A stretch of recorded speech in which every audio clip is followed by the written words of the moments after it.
İmam Həsənlə İmam Hüseyn gəldilər. Dayandılar Həzrət Əlinin qabağında. Baxırlar amma ağlayırlar, deyə bilmirlər. Baxdı sual dolu baxışlarla. Adam hərdən bilir ki, nəsə olub, amma qorxur o sözü eşitməkdən. Həzrət Əli başını qaldırdı. Dedi, Həsən Hüseyn, niyə ağlıyorsunuz? Orada bu iki balanın ikisi də eyni vaxtda dilə gəldi. Dedilər ki, ata heç nə demirik, nəfəsləri kəsilə-kəsilə. Ancaq tez özü evə çatdır.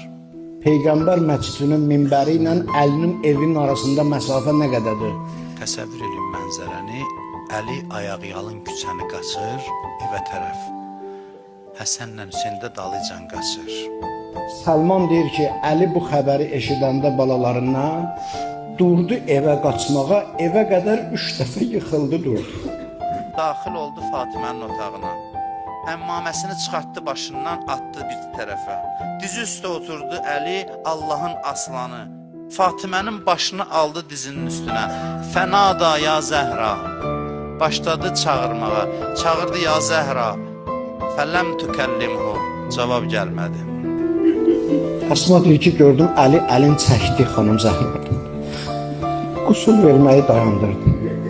Başın gəldi, dayadı divara, hönkür-hönkür ağlamağa başladı. Onların ki, anası dünyasını dəyişib, amma onlara sual verirəm, elə mən qarışır.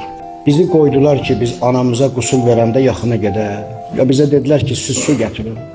Əksinə anası ölənə deyərlər ki, sən kənarda qal, sən yaxın gəlmir.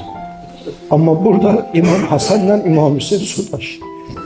Deyir, cənazəni ki, qoydu qabağına, baxdı, dedi ki, ya Rəsulallah, mən bu cənazə ilə neyniyim? Uşaqlar məndən analarını istəyir. Mən onlara nə cavab verim?